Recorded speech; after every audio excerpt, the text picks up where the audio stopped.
And maybe even they're treating you crappy and you feel like, I don't want to have a relationship with this person. They're frustrating. They piss me off. Well, I just want to encourage you that if you really try to get to know somebody, even that you really disagree with, all the things that you might be feeling like you can't accomplish in your software development career, they're on the other side of getting past that fear.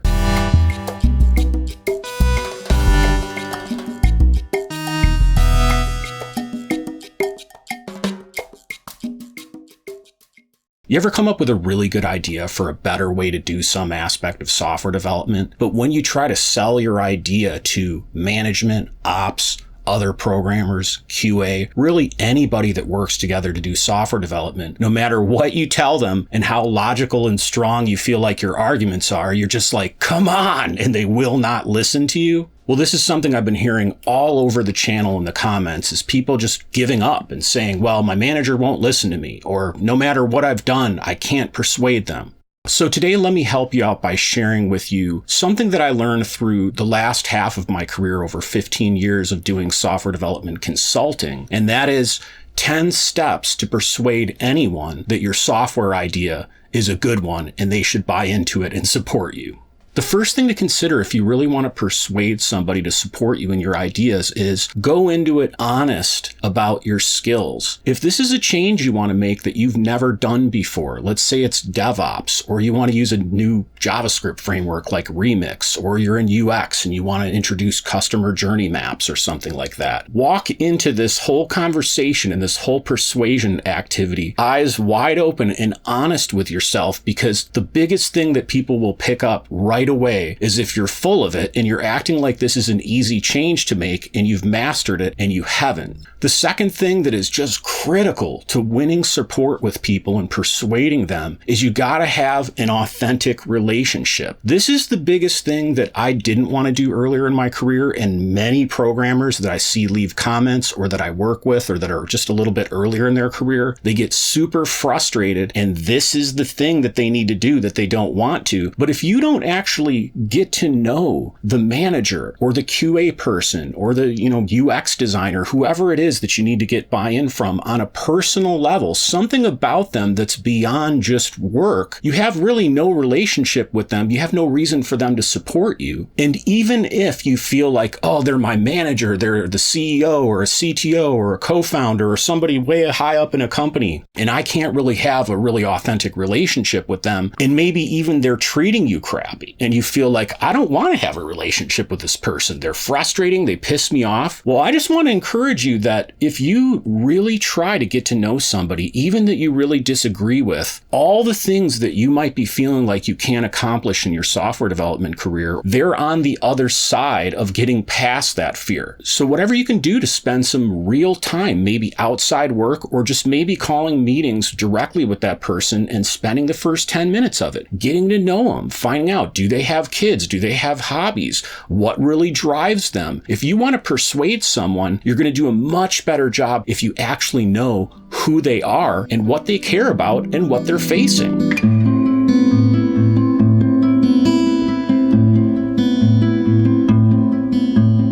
The third thing that's essential to getting support from someone, if you need to persuade them that they should support an idea of yours, is to be really clear on how to measure success. I've been on many projects when one developer's fighting with another about some particular aspect of software development, some framework they want to use, some pattern that they do or don't think is a good idea, and they try to argue the merits of it, but they don't actually give a way for people on the team to know once the change is made, was this actually an improvement?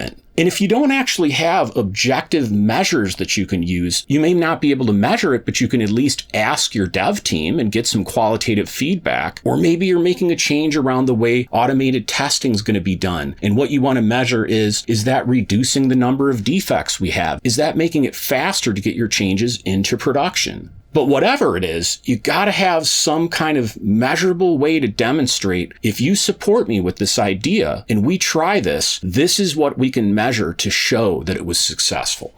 The fourth thing that is really important if you're going to try to persuade someone to support your idea is to be real about if the change you're asking them to support you on actually benefits them. Now, I've been in many situations in my software development career when I come up with a change to the code or the continuous delivery release process or how we're going to design screen mockups. It really could be anything. And I know the benefit to myself. It's going to make my job easier. I'm going to enjoy it more. Maybe I don't have to deal with as many problems. But I need to then take that benefit to myself and translate it to something that's beneficial to the other person I'm trying to win support for. Because honestly, they may not care if my job's easier. Most people are asking themselves, what's in it for me? So if you want to become a really persuasive technologist, you need to get to know people authentically, going back to my previous point, so that you can pitch the benefit to them that's aligned with what they even care about in the first place.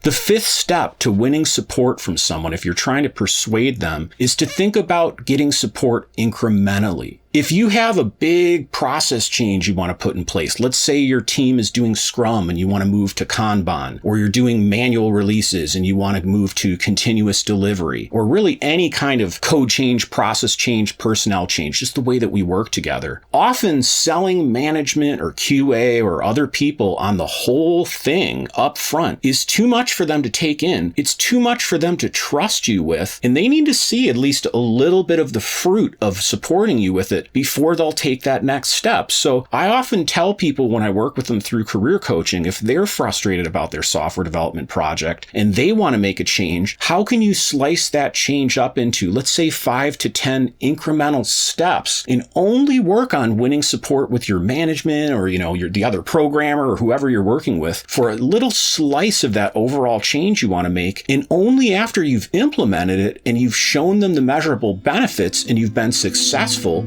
sell them on the next step.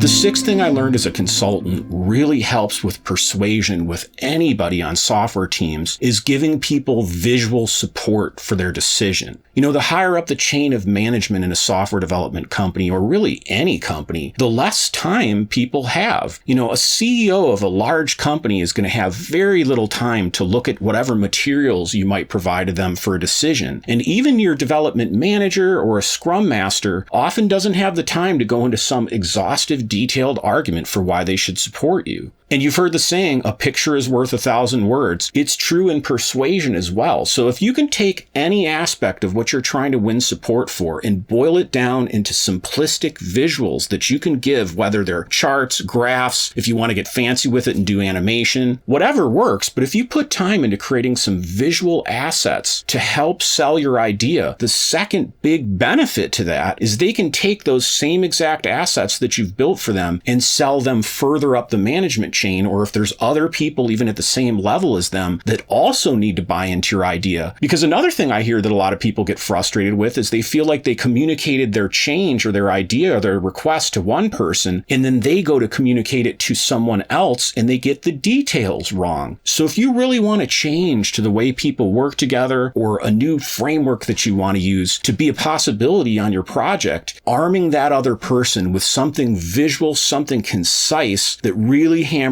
home the important benefits of the change that you're looking to make is going to make it way easier to persuade them. The seventh step to becoming a much more persuasive programmer, or really whatever position on a development team you're on, is to learn how to do what's called future pacing. And this is really, remember I talked about earlier how you need to find out authentically what is the person you're selling the idea to care about so that you can pitch the value in a way that they care about it. Well, you need to help that person start to feel like in their body and in their mind think about what's the future going to be like if we successfully make this change. If it's going to make their life easier because the code's going to be easier to change, help them feel what would your job feel like if when you came into work it was more fun and it was easier because this code was changed. If it's a manager or something and they're worried about communicating status, let's say, what would your job feel like if when you went to your boss you had way more confidence because we have less complexity around this area because let's say we did some refactoring or we put in better unit testing. But future pacing takes a little bit of creativity. You'll have to figure out what's the best way to sort of plant a seed in that person's mind of what the future is going to look like. But I find when I do this, it really increases the chance that you're going to get the support for whatever it is that you want to change or do. The eighth thing that's essential to getting support from someone and persuading them to go with your idea is to know what is that other person measured on. So if you're trying to win support from a manager, let's say, to try to invest in some different way that you're going to do software development or use a different technology or bring in a new process, chances are that change may have an impact on how they are looked at by the rest of the business. And you need to know, how is that person measured as far as their performance or the confidence that people put in them and their ability to do the job? If you can understand that, you'll be able to make a really strong argument for why they should support this idea if you can connect the dots for them, that when you make this change, when you support this, it's actually going to make you look better because I know that this is the thing that you're concerned about, that management or your QA manager or your friend who's a programmer on your team are worried about. And this is actually going to improve those metrics, or at least increase the confidence in that person in whatever aspect of how they're evaluating you or measuring you that they're considering.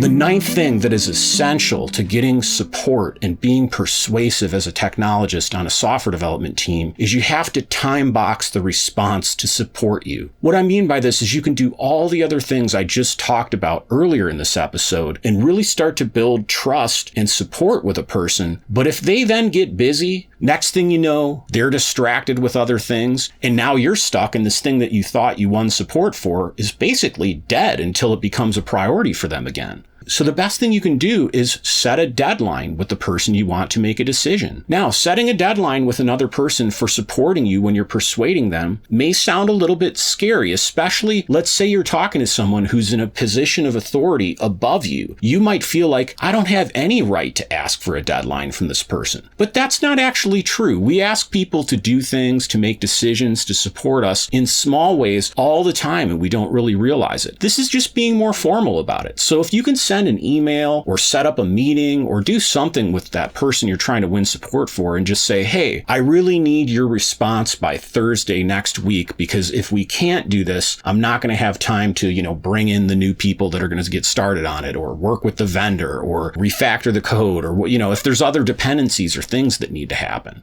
And the 10th step to becoming much more persuasive on software teams is practice. The first time you try this, you may not do very well. You may try to set up a meeting with your manager, and they're at first resistant to it. Don't give up. You can do this. This is something that, again, I didn't know how to do at all when I first moved to Austin. I'd been an architect for many years at 4 different companies at that point. But over the 15 years after that, getting into consulting, I started to practice more and more, really just having the courage to do some of the things I've shared with you today. And a lot of the things that you may find really frustrating with your job on a software team are not as frustrating as they have to be, but you can't just look at code and technology decisions and architecture and products and processes for solutions. Sometimes it really gets down to your relationship with the people. So what are some of the things you've done to try to be more persuasive and win support from other people for your software development ideas? And what are some of the things that you're actually trying to win support for today? Leave me some comments below. Until next time, thanks.